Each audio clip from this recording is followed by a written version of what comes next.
నేను తలవని రోజంటూ లేదు, తిరగని గూడంటూ లేదు. నా పరిస్థితిని అర్థం చేసుకుని నాకు నచ్చిన పనిలో నన్ను స్థిరపడేలా చేయి స్వామి.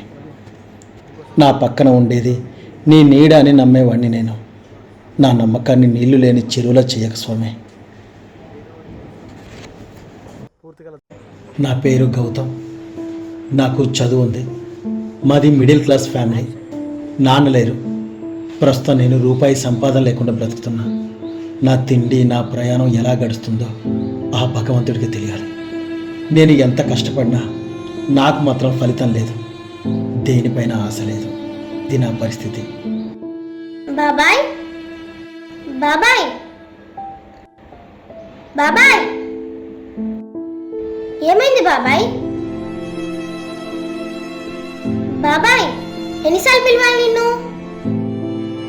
అసలు ఏంటి నీ ప్రాబ్లం? చెప్పు బాబాయ్.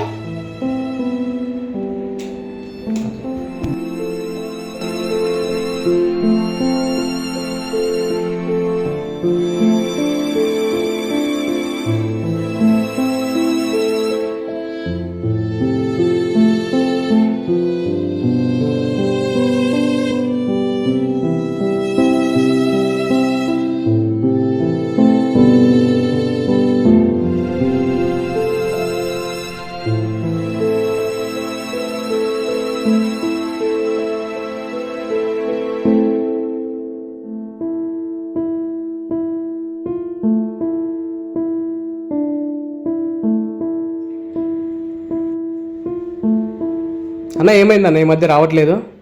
చెప్పన్నా పర్లేదు, చెప్పన్నా పర్లేదు.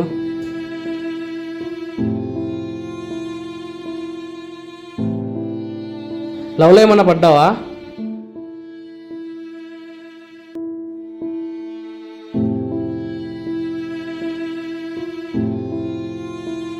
బాబాయ్, ఎప్పుడు చూసినా డల్గా ఉంటావు. ఏమైంది బాబాయ్? ఏమైంది నీకు? ఏమొచ్చింది తెలియడం లేదు. రోజు గుడికి వెళ్తున్నా, అన్ని రకాల పూజలు చేస్తున్నా, నాకు మాత్రం ఒక్క పని సెట్ అవ్వడం లేదు. నేను నమ్మిన ఈ దేవుడు నన్ను ఎందుకు ఇంత కష్టపెడుతున్నాడో తెలియడం లేదు. అసలు భగవంతుడిని నమ్మాలో వద్దో తెలియడం లేచిందే. అదేంటి బాబాయ్? మమ్మీ డాడీ ఆ దేవుడు మన చుట్టూ ఉంటాడు, మనలోనే ఉంటాడు అని చెప్పారు బాబాయ్. అసలు ఆ మనిషికి దేవుడికి దూరం ఎంత బాబాయ్?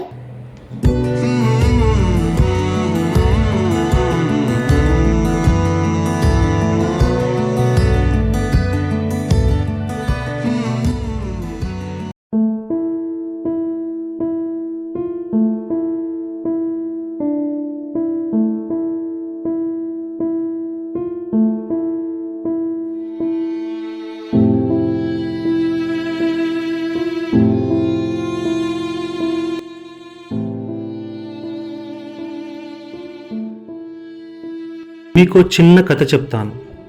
రామకృష్ణ పరమహంస తన నలుగురు శిష్యులను పిలిచి రాత్రి అందరూ పడుకున్నాక ఎవరూ చూడని సమయంలో ఊరి చెరువులో నీళ్లు తీసుకుని రమ్మని చెప్తాడు.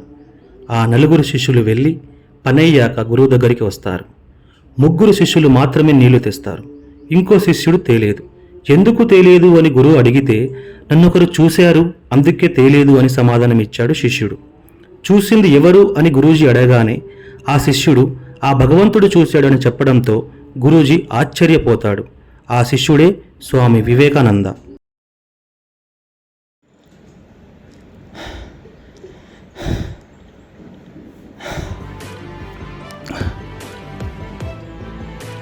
కానీ నాకు ఒక్కటి మాత్రం అర్థమైంది. మనం దేన్నైతే నమ్ముతామో దాన్ని బలంగా నమ్మాలి.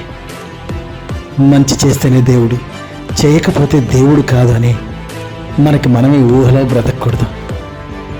ఏది ఎప్పుడు జరగాలో ఆ భగవంతుడికి తెలిసినప్పుడు మనం మన పనిపైన మాత్రమే ధ్యాస పెట్టాలి.